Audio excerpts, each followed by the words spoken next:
I'm on my backup.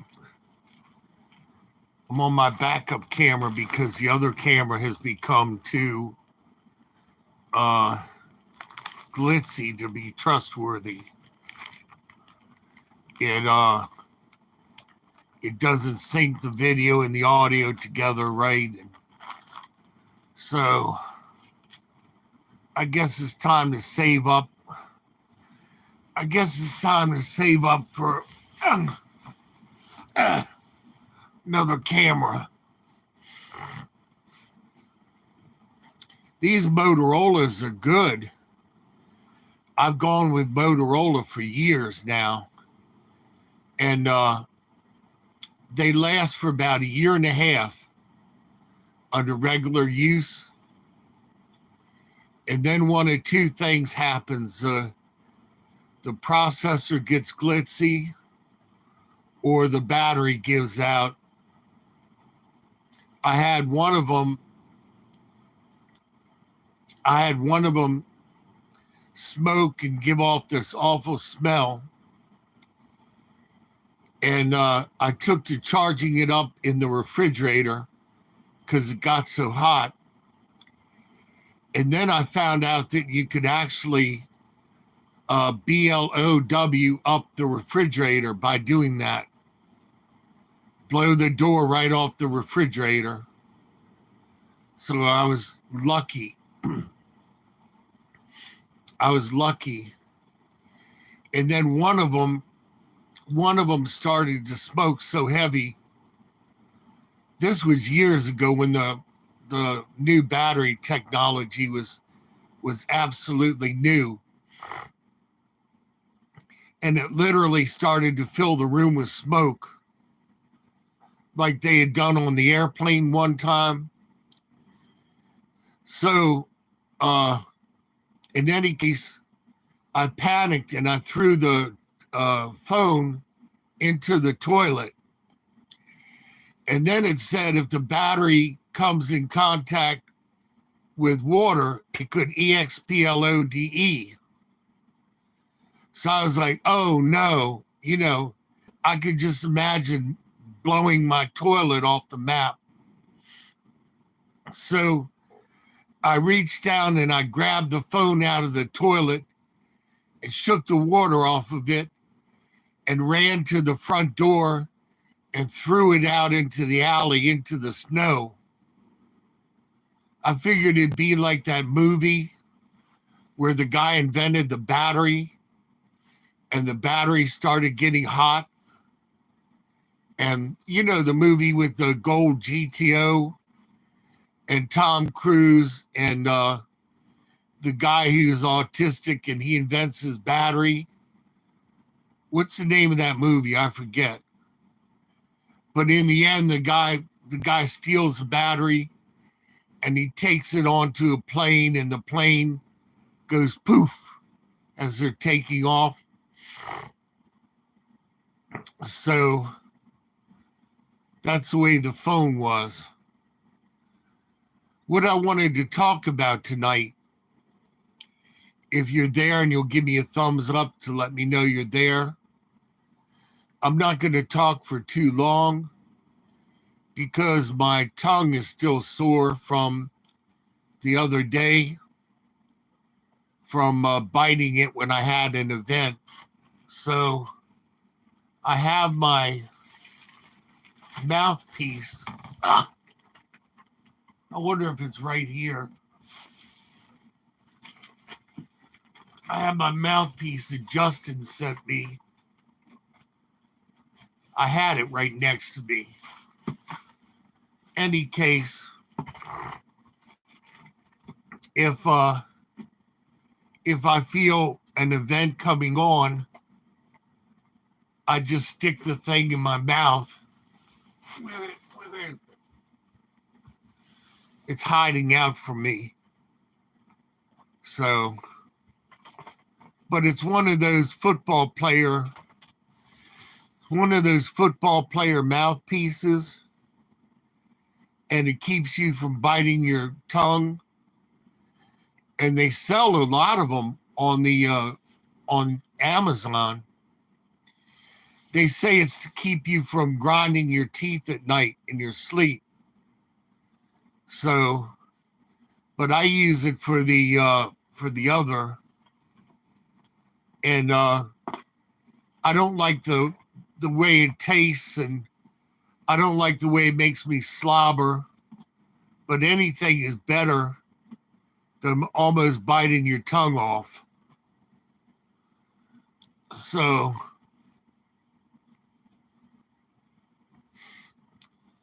a lot of trials lately, a lot of blessings. The trials have been coming like waves of the sea. You know, back when you were a kid, you'd go to the beach and you'd see a wave coming, and right before it crashed, you would jump up a little bit so that you didn't get smacked down. So I just found my other pair of glasses that have been AWOL. So that's good. But here it is. Justin got me a package of these. And when I feel an event coming on, I just pop that in. And then, like I said, you slobber all over it and everything. So I have a few of them now. And you have to wash them like dentures and keep them handy. So otherwise they get kind of stinky, which isn't good. All the old people stuff you have to go through, you know, to make it through a day. Eye drops and ear drops and nose drops and all that other stuff. But real quick, while I'm thinking about it, I wanted to talk about the spirit of sarcasm. I noticed that a lot of people in comments on the web are sarcastic, and they think that that's clever and funny and cute. But sarcasm is actually a spirit. It's a spirit of sarcasm.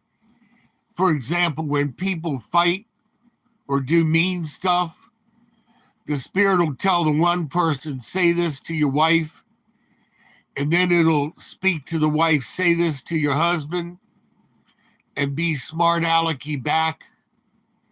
And once you cross that line and you're impolite with your spouse or your boss or your parents, it's very difficult to go back. And I see all of these videos, and the couples are playing pranks on each other, and then they get burned out and tired of it. Their channel, you know, isn't watched that often or as much. And then on top of that, the spouse gets tired of the rigmarole, and they wind up getting separated. Like one of them has recently, and you know, he did stuff like throwing a hard-boiled egg to his wife, and she called it. She was like, "Oh, it's hard-boiled," you know. So then he gives one to throw to her father. He says, "Why didn't you play that trick on your father?" And he gives her a raw egg, and she throws the egg at her father, and of course it splats all over her father. And then, you know, it's on the yelling and screaming and hard feelings and all of that other stuff. And it gets a couple laughs, you know, for a couple days. But then eventually, you know, the other spouse will get tired of it. I grew up in a household full of dysfunction and sarcasm. And one thing about sarcasm, the type that my father employed, you're actually speaking a curse over your family. At dinner time, he would say, "Bless us, O Lord, for these thy gifts and all of these snot-nosed, worthless children." One sister he called Nudnik, which is Russian for nuisance or little pest. The other he called Sissy, because she was whiny and complaining. The third sister they called Madam Butterfly, the drama queen. Me, I can't tell you the nickname that they had for me because it was so dirty. And my father would wait until I was in the store, and he would wait till I was all the way across the store, and then he would say, "Hey, so-and-so, come here." And finally, when I went to work at a gas station with all these older men, I asked them what the nickname meant, because there wasn't any internet or anything back then. I asked, "Well, what does this mean? What does so-and-so mean?" And oh man, they laughed and howled.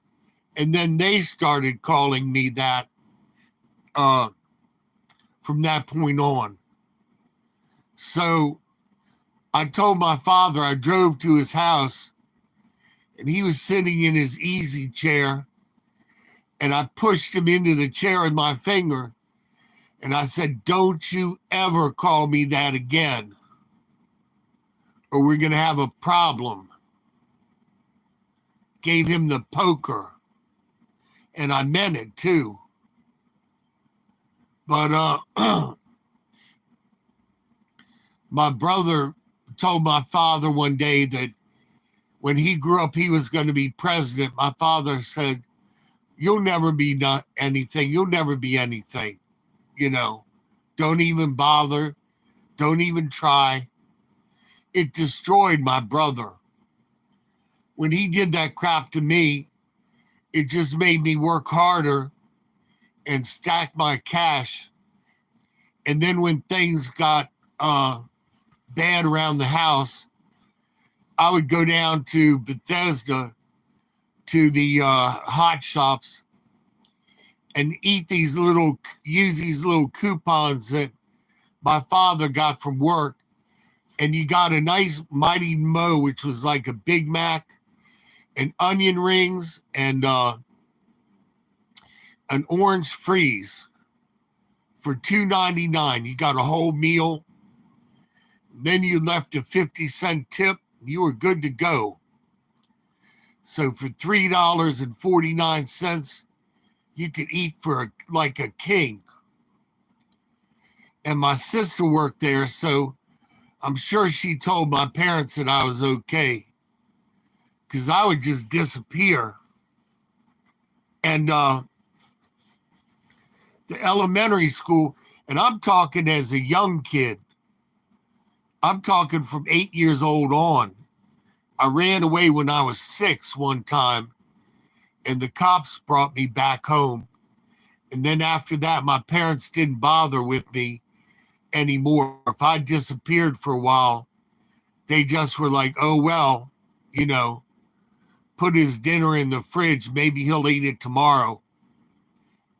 But I always worked around the neighborhood polishing shoes and cutting grass and cleaning houses. And I kept busy because I saw the train coming, and I knew that the only solution was stacking my cash. So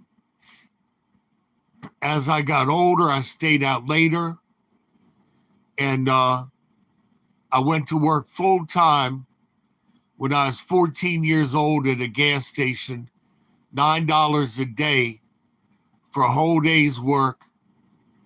And back then, gas was 26 cents a gallon for premium. 26 cents. And my boss made the big $1.60 an hour, the gas station manager. And there were men that were raising families on that kind of money. So, but sarcasm, especially if you think you're a Christian and you're sarcastic with other people, you need to think again. Because if you have the spirit of sarcasm, I can pretty much guarantee that you're not going to have the Holy Spirit of God residing in you as well, because the two don't meet. And anything that's against the word of God, the word goes out sharper than a two-edged sword. It goes out, but it can also come back. So you don't want to practice sarcasm. It's not a godly thing to do. It's funny for a moment. Sin is funny for a moment. You know, some kinds of sin. And then when you realize what you've done and the people you've hurt, and believe me, fam, it has taken years and years for me to discover the curses that my father spoke over me and to reverse them by the word of God. And like I said, I roll out of bed in the morning. I say, this is the day that the Lord has made. I shall rejoice and be glad in it, you know, and I decree and I declare his word. He has given his angels charge over me to bear me up in all my ways. That's a good one. Anything that you have a problem with, you don't want to put up with the problem.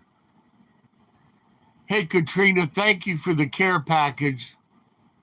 I meant to do a video, but yesterday I had one of those tongue biting episodes, and it took me a long time this time to recover from it.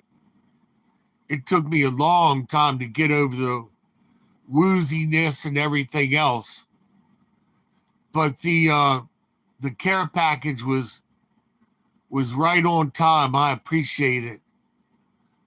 I appreciate the thoughtfulness, the kindness, the generosity. So, and believe me, when you all sow a seed with me, I sow it forward. When Justin PayPal'd me some jingle-lingle, I sent that forward to Luis Santiago. He does the Grand Supreme News Channel. Hardworking, 6 children, young man. He needs a new minivan for his family. He needs a new 9-passenger minivan. So I've been praying for that for him. But you couldn't be any more hardworking. He does Uber Eats and he does the news channel. And I like it because he updates the news every 45 minutes. And he has a new channel, Rise Up Warrior. Then he's got the Real GS News and Grand Supreme News. But he's been taking an awful lot of hits and strikes on the one channel. So, hey, Lynn, how are you? One thing I wanted to mention, for those of you that have been getting strikes on your channel, if somebody watches one of your short videos, and you know the short videos play automatically over and over, if somebody watches a short video and they leave it running more than a few times, what that does to the YouTube algorithm is it sends an error message called invalid traffic or illegal traffic. And what that is saying is that the YouTube algorithm gets suspicious as to why the video is playing over and over again. So if you watch people's short videos and you are well-meaning towards that person, don't play the video more than 1 or 2 times in a row, because it triggers this invalid traffic, and it'll actually demonetize the person's channel. And I think some people have been using that as a weapon against other people where they don't like their channel, or they don't agree, or they just want to be mischievous, that they'll leave a short video playing for like a whole day, and it'll cause that person's channel to be demonetized. So Lewis has had that problem of his channel being demonetized. I tried to explain it to him. He never got back to me, but it's hard when you see something and you understand why it's happening, and then you try and explain it to other people and they don't get it, or they haven't heard the message or whatever. But that's what's going on, is that people are using the short videos as kind of a denial of service against the other person that created the video. If you know what a denial of service is, for example, if somebody wants to hack a website and they want to do it using an easy method of doing it, they'll just tell people, well, at 8 o'clock we're all going to call this company, or hit the company up on the internet and overload its server, and that makes the server kick into denial of service mode, and it freezes up and it crashes their server, and it's nothing more than hundreds of people all picking the same time at day or night to do a search of this one site, and it overloads everything. Kind of like when the government did the Obamacare rollout, and everybody hopped on that at the same time, and it crashed their server.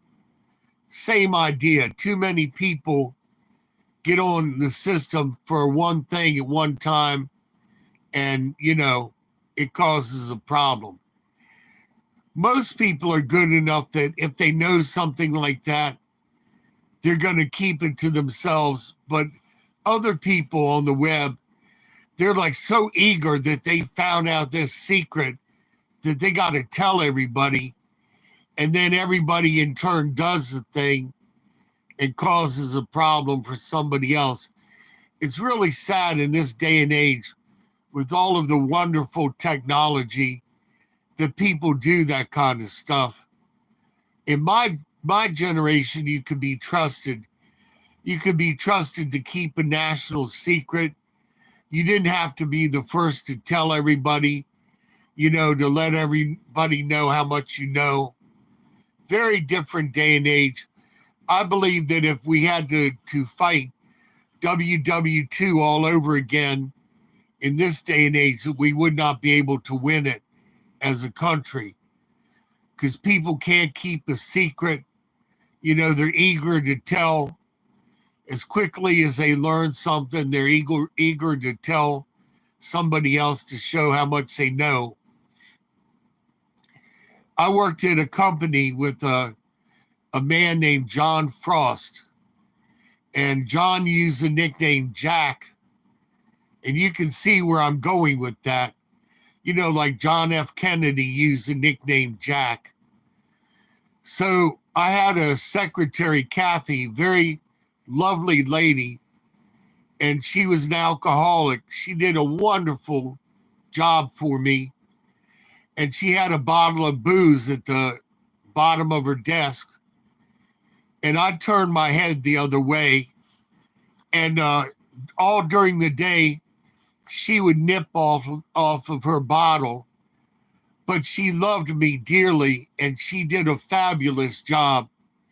And so the company hired this guy, John Frost, and he was a real Captain Obvious. And we would have a business meeting, and John would mention everything that everybody already knew in order to show everybody how much he knew. And it added like an hour or an hour and a half to every meeting. We got nothing done, that kind of deal. So when he would answer the phone, he would say, so-and-so company, Jack Frost. And the people would think he was joking. They go like, Jack Frost? He'd say, yeah, Jack Frost's like the snowman. And Kathy would mutter under her breath, more like jackass the donkey. So he got her fired. And then they got this little 19-year-old girl with a pair of headphones on to do the billing and all. And what she did, we had several customers with the last name, for example, of Brown. So this girl would open up the first file. She'd put the money into Brown, close the file. And as it turned out, after a month or so, one customer had this horrendous credit, and all of the other Browns were getting collection notices for non-payment. So she was just opening up the first Brown, typing in the money collected and closing the file without realizing there was more than one Brown. And she really messed up. Hey, Kenzie, how are you? She really messed things up. But in any case, Kenzie,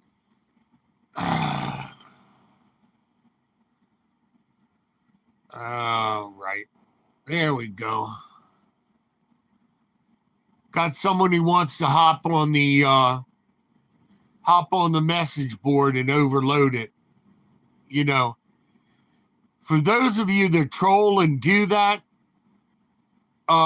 keep in mind, like the one guy that hopped on, he was typing the N-word over and over. That stuff is forever.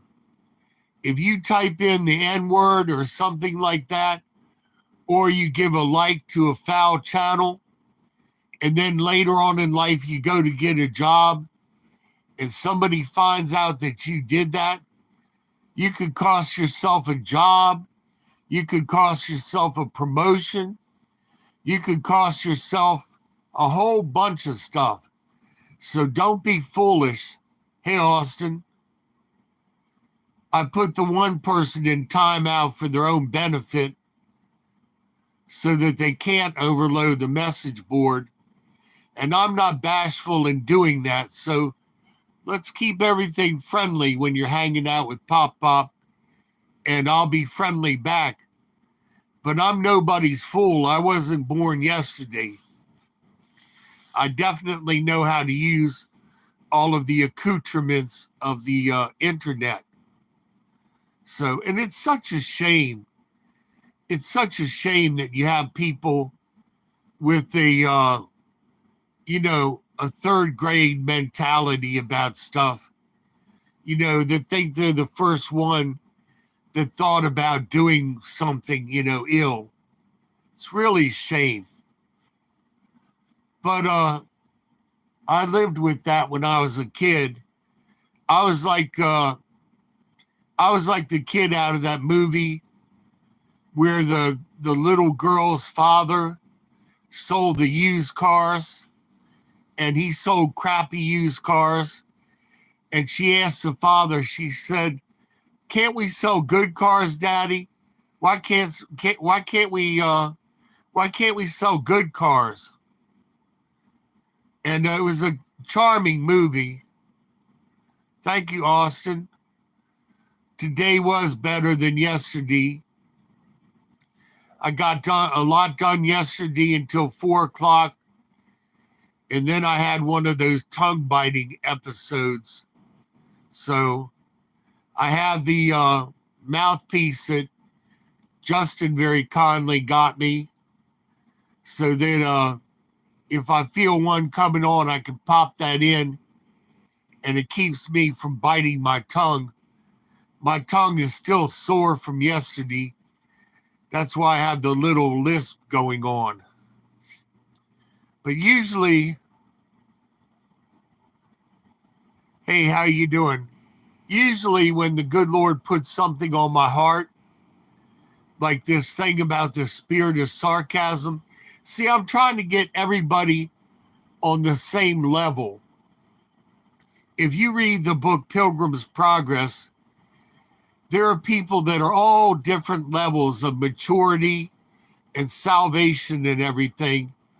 And my job as an elder person is to help young people and bring you up out of the sewer, bring you up out of the ignorance and everything else, and elevate you so you start further ahead in life than people like I did, who were being physically, verbally abused, made fun of, all of that other mess.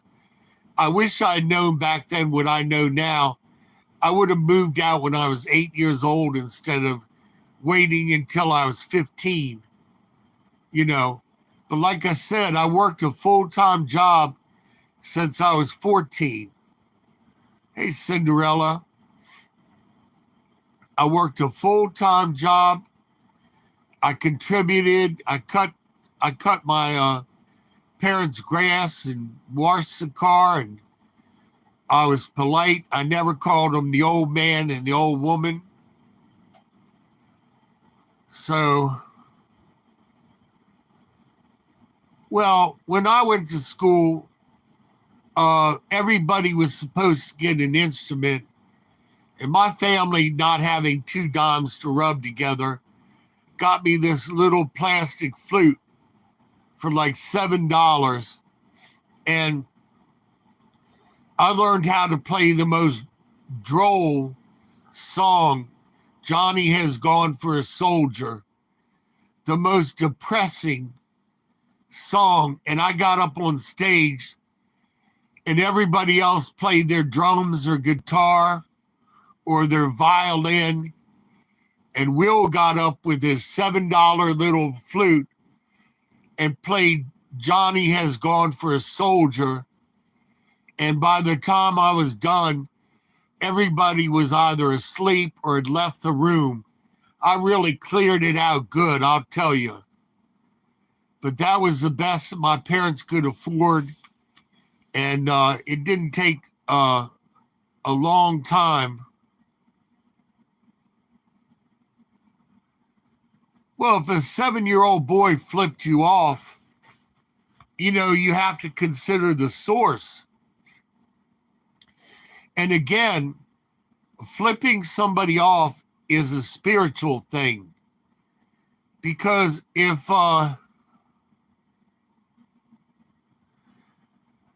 that's a really perverted thing to say, I would really worry about if your dad said that was just speed bumps to him. You know, you're inferring that he's either taking his finger and putting his finger where it shouldn't be. And that is a very dirty, that's a very dirty thing that you're trying to discuss. I hope to God that that's not really going on in your family, that your father is that much of a pervert that he would imply something like that.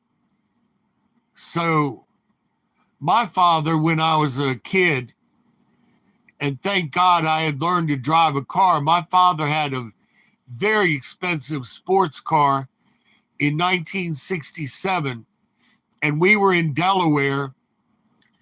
Again, thank God that we were out of state. And we were at a farmer's market, and this young girl was bending over looking at some tomatoes or something.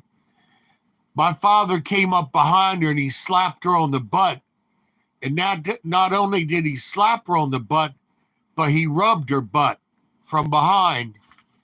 And the girl turned around. She said, "What the hell? What the hell do you think you're doing?" She started to scream. And he said to the girl, he said, "I'm sorry. I thought you were my daughter." I was so ashamed, so embarrassed. And we didn't have my sister with us. But all of the implication of abuse that he was saying, "I'm sorry, I thought you were my daughter." And he did this to a stranger, all of that. And he thought that that was okay. And I grabbed him. I said, "Buck, come on. We got to get out of here."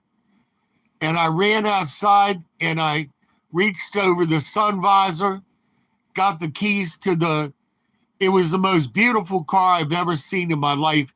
It was called an Ambassador Diplomat, and it was burgundy with a belt line and wire wheels and fog lights. And it was the worst fight my parents ever had because the car costs the equivalent of $70,000 today. And my parents didn't have two dimes to rub together. I went and I got the car and I pulled it up. And I was just a little kid. I went and got the car, pulled it up, tapped the horn. I said, "Buck, come on, man. We got to get out of here because that lady's going to call the cops." And so Buck got in the car and I drove off. And then he took over later. And I was barely over the steering wheel. Could you imagine if the cops had stopped us? A guy who just slapped a stranger on the butt with a little 10-year-old kid, 9-year-old kid driving a car. Could you imagine the fun that they could have had? And later on, I did business with the Delaware state prisons. And that warden of that prison, he did not play. And the reason I'll tell you is that my company car was a Datsun 280Z with a T-top and red leather and 160-mile speedometer. And that warden did not like me driving a foreign car. It was right when the foreign cars started to wreck the American economy for the first time. And the back of the car said Datsun on the right and said Nissan on the left. So very unusual how it had two company names on the back of the car, where Nissan had taken over Datsun and they just slapped an extra sticker on the car, like the time when I worked at Chrysler and Chrysler was bankrupt, and I got a car in my showroom. On the right side, it said Plymouth Grand Fury, and on the left side of the car, it said Dodge Diplomat. So the car sat there. I could not sell it. It was red on red on red, and it sat there for a few months in front of my little cubicle. And people would ask about it, and I would say, well, it was a special edition of Plymouth Grand Fury Diplomat. Couldn't get it sold. So I took it down to the shop, and I had this gold Starsky and Hutch stripe put on the side and turbine wheels put on it. Those wheels that look like an airplane motor when they're rolling along. Car sold like that. Cost me $138 out of my commission money. And Carl saw the car was gone. He said, where's the devil mobile? Because red on red on red. Where's the devil car? I said, it's in the shop. He said, it's a new car. Why is it in the shop? What happened to it? I said, well, it's ugly. And I got gold stripes put on it. I had him put a gold stripe across the dash and these beautiful turbine hubcaps. And the car sold almost immediately, but I did not get the commission. But I did see the car driving around in Silver Spring, Maryland for years after that, with these two old ladies driving along 25 miles an hour with the left turn signal blinking. You know how they do. They forget their turn signals on. And never got thank you, kiss my butt, go to hell from anybody at the car dealership. But my supervisor was very lazy, and he would just check a box, and he'd order red on red car or yellow on yellow. And you couldn't sell a car like that. The only guy that's going to buy a yellow car is somebody who plays golf with a big cigar, you know. And how many of them are around? He ordered these great big Chrysler New Yorkers with this little dinky 6-cylinder motor, 85 horsepower motor that literally took almost a half a minute to go from 0 to 60. So if you went out on the highway and a truck was coming and you put your foot down on the gas, wouldn't make any difference at all. The car wasn't going any faster than about 55 miles an hour, and you would get run over by that truck. So what they did was they put a little pink dot on the mirror, and that told the salesman that those were the Fifth Avenues with the little 6-cylinder. I sold all of them as city cars, you know, to people who just wanted to poot around town at 25 miles an hour, old people. That was my old people special. And so my supervisor was sitting at his desk with his feet up in the air, reading a newspaper, and the boss came by and he said, "Why don't you read that at home? And while you're at it, why don't you just stay there?" So he fired the guy right in front of me, which was brutal. And I always made sure to track what cars were popular. And I was like, "Carl, you know, silver cars are the most popular color back then." I said, "We need to get silver cars." But we were getting all of these gag green on green cars, and red on red and red and yellow on yellow. Horrible looking things. So I was like, "Carl, we need more black cars and we need more silver." But Chrysler was having a problem with the paint. And when you got a black car, you got a car that was sold with a complaint, and then they would end up having to repaint the car. So this guy came in from Voigt Construction with a broken arm, and he had a Ford Mustang, and the Ford Mustang got rear-ended, and it broke this guy's arm when he hit the steering wheel. I'll never forget it. So he wanted something big. So I sold him a black Chrysler New Yorker with a New Yorker Fifth Avenue with the tan buckskin leather and the power stereo, the whole 9 yards, and the up and down antenna and the coach lights on the side. So nice, safe car. So he said, "Will, the paint on the hood is wrinkled, and you could take your hand on a summer day and literally move the paint around on the car." So I said, "No problem. I'll have the car repainted." So took the brand new car, gave the guy a loaner, put the brand new Chrysler in the shop to be repainted. When it came out, the paint was so thick that it looked runny like a Shih-Pei dog. And when they redid the pinstripe the pinstripe was like an S where it had moved and wiggled around because they didn't dry the paint. So brand new car goes back in the shop a second time for a repaint job. So when the kid is repainting the car, he turns the stereo way up and then he presses the boost button. And when you turn the volume up and then you press the boost, it blew the speakers out of the car. So now when you turn the stereo on, it goes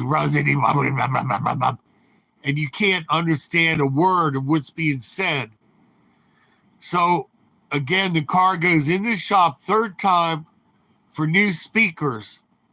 So when they took the doors and the back part of the seat apart to put the new speakers in, they broke the courtesy lights, and the courtesy lights would not go off. So all they did was they pulled the light bulbs out, or they pulled the fuse, and the car had no courtesy lights. So car goes in for the fifth time into the shop to get the courtesy lights done, and the little light next to the key wouldn't go off either.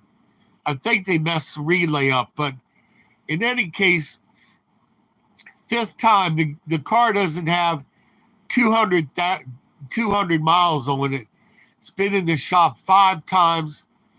And when they put the steering wheel on, they banged it on with a hammer, and the steering wheel was upside down when the car was parked. It has a little cog that you put the steering wheel on, and you feel for the little cog, then you tighten the screw. But the kid put the steering wheel on with the wheels crooked and then decided to bang it on the rest of the way with a hammer. This was before airbags. So the man says, Will, the car's been in the shop 5 times and I haven't been able to drive it. So I had to go to the boss, and we had to take that car back and give him a whole nother car, to make things right. But here the poor guy comes in, rear-ended, broken arm, and then his car gets put in the shop 5 times trying to make it right when it was a brand new car. But I loved working for Chrysler. We never cheated anybody. And we had a good time. Bobo Renfro, the football player, was one of the salesmen. He had no skills whatsoever. He was like that movie Used Cars, where he would open up the door and he'd say, "You're going to like this car. You're going to like this car." He'd open up the door, and as big as he was, they better get in the car. But we used to ride Bobo around in a convertible with him on the back because he was a star. He was a celebrity. And then you go to a basketball game or football game, and when somebody scores, you take your business cards and you throw them up in the air and they flutter down on the crowd and you go, "Yay!" And you throw a whole bunch of Chrysler business cards into the air. And, hey, DJ. And you always got a call the next day of one person who was interested in buying a car, and then the janitor who had to clean up around all of the seating. "You dirty so-and-so, blasted stinking cards. Took me 2 hours of sweeping around the seats to get those cards. I'll tell you what I'd like to do with those blasted business cards." But we had a blast. When you sold your first car, you got your tie cut off. They cut your tie in half. And whenever you see a car salesman and his tie is cut in half, that means he sold his first car.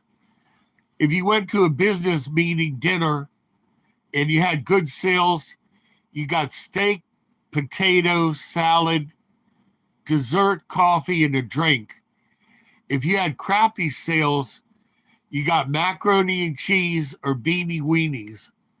So you could always tell who the good salesman was. And fam, if you ever buy a car, you go into the dealership. Hey, Laura, you go into the dealership, you want to find their top salesman. The reason being is for example, a lady came into my dealership. I had 14 cars under my belt for the month. 14 cars. Nobody was close to me. So the lady came in. She couldn't afford this town and country, Chrysler Town and Country. She wanted it so bad she cried. So I wrote a deal for $25 over my costs, which didn't even cover the tag and title work. $25. I took the contract in the back for manager approval, and Isaac took the contract when he saw it. He rolled it up and he slapped me in the face with it and threw it on the floor. So I left the office with the contract. I unrolled the contract, had the lady sign it.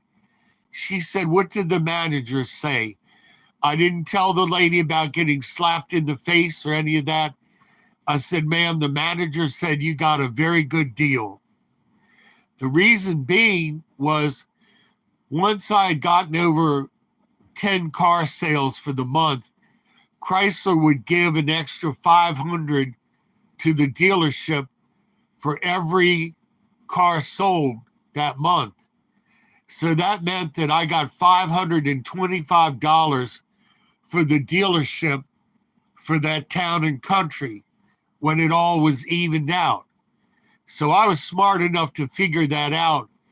My manager wasn't, and he slapped me in the face with the contract. But why they gave him the job instead of me, I would have taken that dealership to the next level. You know, we all would have had a good time, enjoyed our job. We would have made great sales. We would have made a lot of friends because, believe me, I did not have to cheat anybody to sell a car. Chrysler and Dodge were the best companies I'd ever worked for. Both dealerships were fabulous and very fun. I always drove the top of the line Cordoba or Fifth Avenue when the other salesmen were driving Omnis and Reliance and stuff. But you don't have to cheat people. When a customer comes into a car dealership, they have to understand that the loan isn't a given. When a loan manager makes a loan for a bank, he only has so much money for the day. So you have to convince that loan manager that your customer is the one that he should loan the money to buy that car. And the best days to buy a car are Tuesday through Thursday when they can get the deal through. You don't want to buy it on a Monday when people are coming in hungover from the club. You don't want to buy a car on Friday when people are wanting to go home. And you don't want to buy a car over the weekend when they can't call the bank. You know, you're wasting your time and you got to come back anyway. So the best time to buy a car, Tuesday through Thursday. You go into the dealership politely, ask who the top salesman is, and you deal with that salesperson. Because if it's a novice, they are not going to be able to help you get a deal. Simple as that. All very logical. And fam, when you go to pick out a used car, the worst thing that people do is they start the car up and they floor the motor to see how long it'll last before it blows up. Worst thing that you can do on an engine is to over-rev an engine that doesn't have a load on it. When you go to pick a used car, first thing you go to is you go to the motor, you lift the hood up, you take off the oil cap, you look for grease and oil or gray water under the cap. If it's got gray oil under the cap, put the cap back on, leave that car alone. It's got water in the motor. Then you check the radiator antifreeze. If there's oil in the antifreeze, you have a problem. Leave the car alone. Next thing you do is you start the car up. You immediately go back to the exhaust pipe. You take a napkin and you hold it over the exhaust. And if there's a ring, you're fine. If there's a ring with blue smoke on the napkin, you've got a worn engine. Leave the car alone. Take a magnet with a piece of cloth over it. Go along the body. If the magnet doesn't stick, the car has been wrecked in an accident and filled up with body putty. Look at your tires. Make sure all of your tires are the same brand. If the car's got 3 or 4 brands of tire, leave the car alone or insist that they put new tires on the car. The brand of tires that are junk tires on the car is Continental. Continental is a starter tire that they put on cars because it's cheap. You want a good tire on your car like Cooper Discovery. Cooper tires are fantastic. I believe they're made in America. Transmission is the hardest thing to figure out because most transmissions now are sealed. So there's no way of telling if the transmission's any good other than you start the car up cold, put it into reverse. If it hesitates and clunks, or if you put it into first and it hesitates and clunks, you've got a worn out transmission. So you don't want to buy an extended warranty on anything other than the transmission. The transmission is the most expensive part of the car if it goes out, and you don't want to buy the warranty from the dealership. You go to a reliable transmission shop and you ask them if you can buy a warranty at their shop. Will they fix your transmission, for a certain payment if it goes bad? And you buy the warranty there. I gotta go. My alarm just went off for me to take my medicine. I love you. I care about you all. Poppity Pops out.